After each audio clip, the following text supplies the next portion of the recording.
మన ప్రభువును రక్షకునైన యేసుక్రీస్తు నామంలో ఈ వీడియోని వీక్షిస్తున్న మీ అందరికీ ప్రైజ్ ద లార్డ్. మనము లెంటులో 6వ రోజుకి చేరుకున్నాం. ఈరోజు మన యొక్క ధ్యానాంశము ఏంటి అంటే, మన కోసము యేసుక్రీస్తు ప్రభువారు ఉత్తరవాదిగా ఉన్నారు, అంటే ఒక లాయర్గా ఉన్నారని మనం ధ్యానిస్తున్నాం. ఎలాగా అంటే, ఈ లోకంలో ఎవరైనా సరే ఒక ఇరు పక్షాలు గొడవ ఆడుకుంటున్నారనుకోండి, వీళ్ళిద్దరి మధ్యలోకి ఎవరు వస్తారు అంటే, వీళ్ళిద్దరిని ఒకనా మాట్లాడి కావాలంటే వీళ్ళిద్దరిని సంధి చేయగల సామర్థ్యం గల, అటువంటి శక్తి గల, అలాంటి మంచి జ్ఞానం గల వ్యక్తిని తీసుకుని వచ్చి మధ్యవర్తిగా పెడతారు. అతను ఏం చేస్తారు అంటే, వీళ్ళిద్దరి వైపు మాట్లాడి ఒక సంధి కుదురుస్తాడు.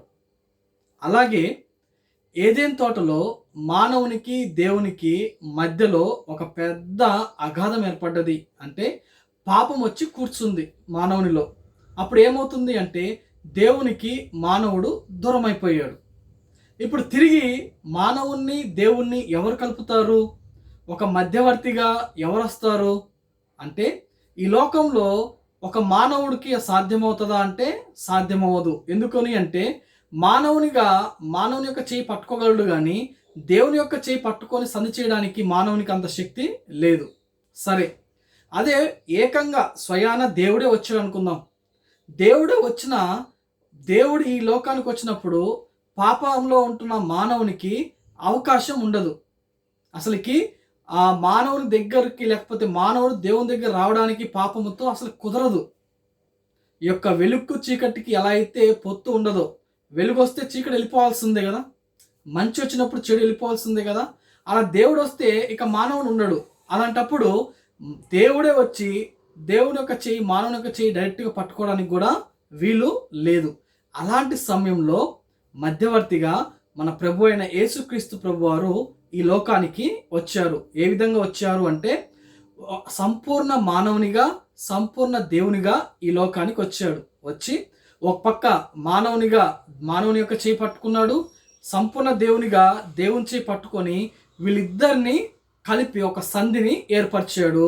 ఆ కార్యక్రమమే సిలువలో ఆయన కార్చిన రక్తము, ఆయన పొందిన మరణ శ్రమలు, ఆయన యొక్క మరణము, తిరిగి లేచుట, ఇవన్నీ దేనికి సాదృశ్యం అంటే మానవుణ్ణి దేవుణ్ణి కలిపిన విషయం అన్నమాట. ఈరోజు అదే దేవుడు పరలోకానికి వెళ్ళిన తర్వాత తండ్రి కుడి చేతి వైపున కూర్చొని ఉండి మన పక్షాన విజ్ఞాపన ఎలా చేస్తున్నాడు అంటే, ఒక లాయర్గా ఉంటున్నాడు అన్నమాట. అందుకే యోహాను రాసిన మొదటి పత్రిక 2వ అధ్యాయం 2వ వచనంలో, ఏలైనగా మనం ఒకవేళ పాపం చేస్తే మన కోసము పరలోకంలో ఒక మధ్యవర్తి ఉన్నాడు, ఆయనే మన ప్రభు అయిన యేసుక్రీస్తు. ఆయన తండ్రి దగ్గరికి మనల్ని తీసుకుని వచ్చి సమాధాన పరుస్తాడని ఉందన్నమాట. అంటే యేసుక్రీస్తు ప్రభువారు ఎలాంటి పాపినైనా సరే తన రక్తం ద్వారా కడిగి పరిశుద్ధపరిచి దేవునితో సహవాసం కలిగిస్తాడు.